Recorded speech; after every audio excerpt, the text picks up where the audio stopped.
करना चाह रहे थे वो बेधड़क कर पाते, क्यों नहीं कर पाए?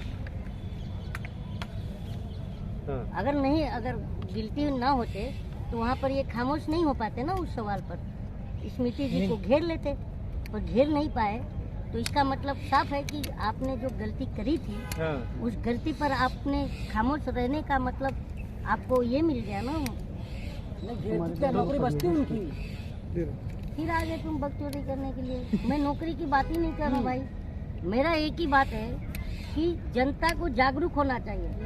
आज जनता जागरूक भी है, मैं खुद घूम रहा हूँ और मैं सबको बता रहा हूँ, और हम जनता भी कह रहे हैं, घूम घूम के पोलिंग बूथ से एक आवाज निकलेगी कि अजी झूठ बोलकर कहाँ जाइएगा, जहाँ जाइएगा मुझे पाइएगा, अजी झूठ बोलकर।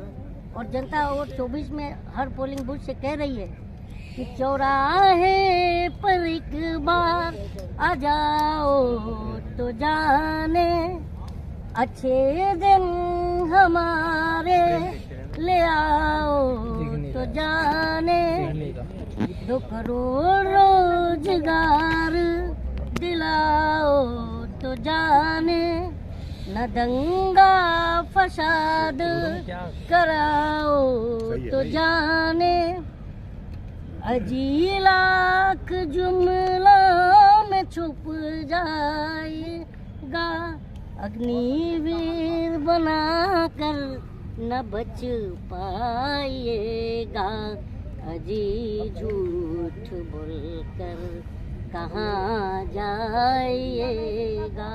तो हम जनता जो है ना अब बैठ गए हैं, जिस सोशल मीडिया की सीढ़ी पर 14 में वो सोशल मीडिया की सीढ़ी चढ़ के चढ़े थे ना, उस सोशल मीडिया की सीढ़ियों पर हम जनता बैठ गए हैं अपने जूतों में तेल लगा करके। पर आप ये क्योंकि ये जो जूता है हमारा वोट है, और इस जूते में तेल चुनाव आयोग लगाता है, जो काला स्याही लोकतंत्र का होता है, वही हम लेकर बैठे हैं। हमारे पास वही जनता के पास एक वोट का ही अधिकार है, उस अधिकार का इस्तेमाल सही जगह करेंगे और इस झोला छाप प्रधानमंत्री को झोला पकड़ा देंगे। पर कलीम जी, अभी बात हम प्रधानमंत्री के कार्यकाल पर भी आएंगे, बात हम सुधीर चौधरी पे कर रहे थे।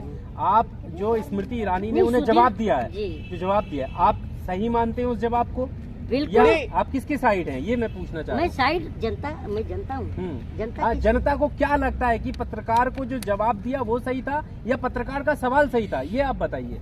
बिक रहा कलम और अखबार क्यों, अपनी ही किसी खता से पूछ लो, मार्केट पड़ी हुई है शांत क्यों, वोट देने की खता से पूछ लो। ये हम जनता ने पूछ लिया, आपस में समझ लिया, और हमको समझ में आ गया है कि आज कलम, क्योंकि लोकतंत्र की बर्बादी के 3 लोग जिम्मेदार होते हैं, एक बिका हुआ कलम, और एक दूसरी सोई हुई जनता, और मरा हुआ विपक्ष। ये तीनों दिख रहा था ना, अब जनता जाग गई है, अब विपक्ष भी देख रहे हो, अब दिख ही रहा है। तो ये पक्का है कि जब समाज में जागरूकता होती है तो जो तानाशाह होता है वो घबराता है। क्या आपको लगता है कि वो सवाल पर्सनल था, कि आपके घर में भी टमाटर पे चर्चा होती है क्या? हंस क्यों रहे हो, ये सवाल था उनका, बताइए।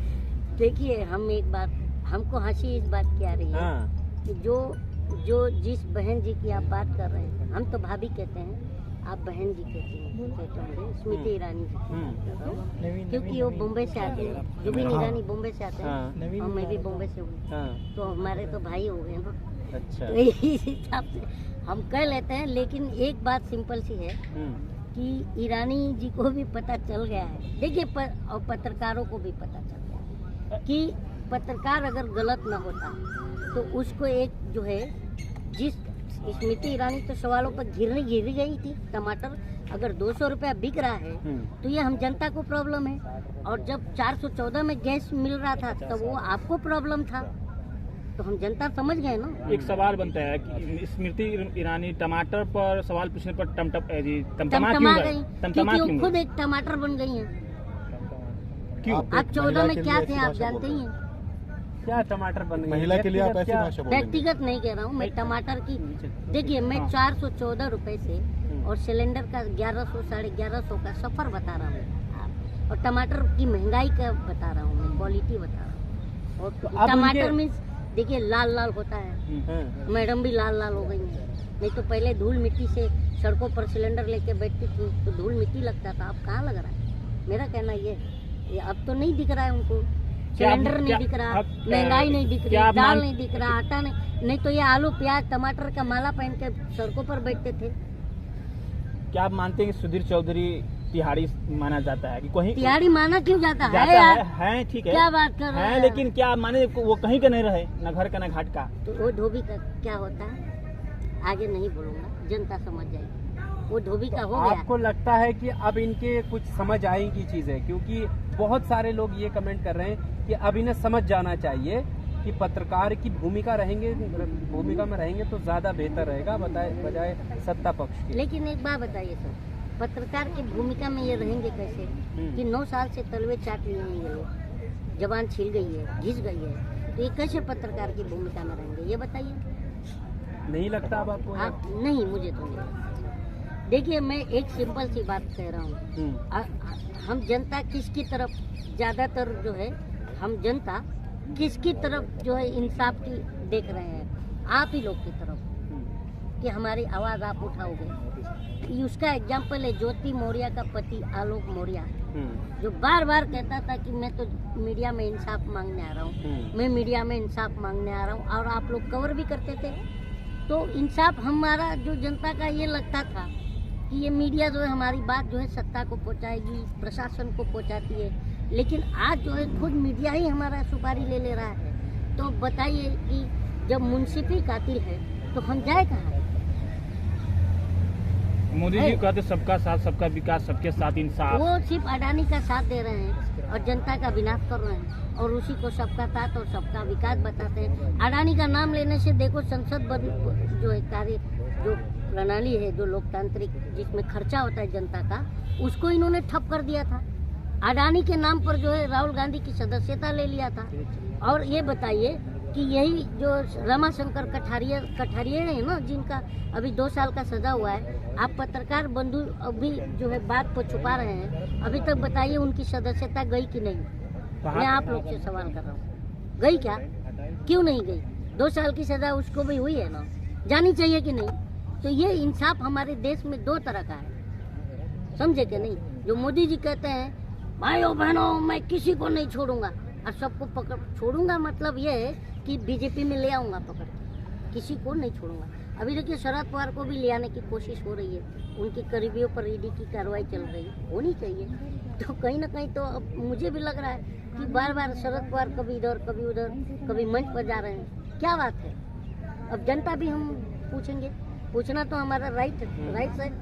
अमेठी के सवाल पर स्मृति ईरानी ने कहा है कि एक तरफ जो है वो युवराज खड़ा है, दूसरी तरफ अमेठी की जनता खड़ी हो, यानी उन्होंने अपने आप को कह दिया है कि जनता चुनेगी अब किसी को। ये आप जिनकी बात कर रहे हैं उनका जो है नारा लग रहा है स्मृति ईरानी मुर्दाबाद। कहाँ नारा लगा? अमेठी के अंदर कहाँ नारा लगा? देखिए यूट्यूब में बहुत मिलेंगे, ठीक है, और जनता भी देख लीजिए आप लोग यूट्यूब में जाके, नारा लग रहा है। और जो अमेठी की जनता खुद इनको ढूंढ रही है कि 13 रुपए किलो चीनी देने वाली थी, चीनी क्या हुआ? आप बताइए 13 रुपए चीनी का वादा था कि नहीं अमेठी में? जी बिल्कुल, वो तो फ्लाइंग किस में कहीं वो कर रही है, अभी मिल रहा है कि नहीं? नहीं मिल रहा।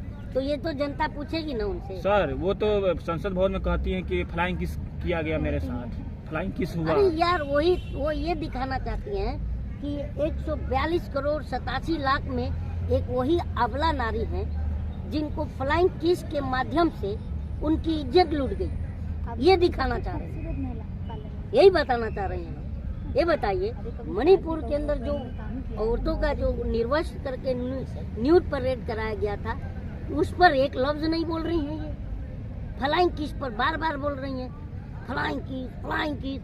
अरे तुमको इस बार ऐसा फ्लाइंग किस देंगे हम जनता कि तुम कहीं नजर नहीं आओगे, तुम्हारी सीटें नहीं दिखेंगी, इतना हम फ्लाइंग किस लेके बैठे हैं जनता। और जगह जगह पे हर पोलिंग बूथ पे फ्लाइंग किस मिलेगा इनको। इतना हम प्यार कर रहे हैं। जनता ही चुन के भेजती है, तो हम- इसीलिए राहुल गांधी तो हम भी फ्लाइंग किस करेंगे ना सबको, किसको फ्लाइंग किस करेंगे? जिन्होंने फ्लाइंग किस का रायता फैलाया है, हम भी करेंगे फ्लाइंग किस। हम जनता है, हम ही तो नेता को मोहब्बत में फ्लाइंग किस करते हैं। ऐसा तो कहीं नहीं है ना कि राहुल गांधी हर जगह मोहब्बत की दुकान खोल रहे थे, इसलिए आरोप लग गया कि फ्लाइंग किस। अब ऐसी बात कर रहे हैं तो मैं एक बात बता रहा हूँ। देखिए मनोज तिवारी को जानते हैं, उन्होंने कहा था सारा विपक्ष नामर्द है, कहा था कि नहीं? तो शायद राहुल जी ने सीरियस ले लिया हो और स्मृति जी को किस कर दिया हो, और स्मृति जी सदन में लगी हो ऐसा नागिन डांस करने कि मैं तेरी दुश्मन, दुश्मन तू मेरा, मैं नागन तू सपेरा। ये चल रहा होगा शायद, नहीं तो मैं तो ये नहीं मानता हूँ कि फ्लाइंग किस देश का मुद्दा है। मुद्दा तो हमारा युवाओं का रोजगार है, बढ़ती महंगाई है, महिलाओं पर हो रहा अत्याचार है। एक बात बताऊं सर आपको, आप लोग तो पत्रकार बंधु हैं, आप लोग देखते भी होंगे कि जो छोटे छोटे बच्चे हैं, जो जनता के, जो लोअर मिडिल क्लास से नीचे है, वो 66 रुपए में 1 लीटर दूध नहीं खरीद पा रहा है। जिनके बच्चे छोटे दूध पीते हैं, उनको माँ जबरदस्ती रोटी पानी में भिगो कर खिला रही है। भाई मैंने अपनी आंखों से देखा है ये चीजें। बताइए, शर्मनाक है ये तो। प्रधानमंत्री को चुल्लू भर पानी में शर्म से डूब के मर जाना चाहिए कि जो आदमी कहा था कि 100 दिन में मैं महंगाई कम कर दूंगा, आज जो बताइए कि जब वो ये बात कहे थे तो उस समय 32 रुपए दूध थी, आज 66 रुपए लीटर बिक रहा है। तो इनको चुल्लू भर पानी में डूब के मर जाना चाहिए सरकार को।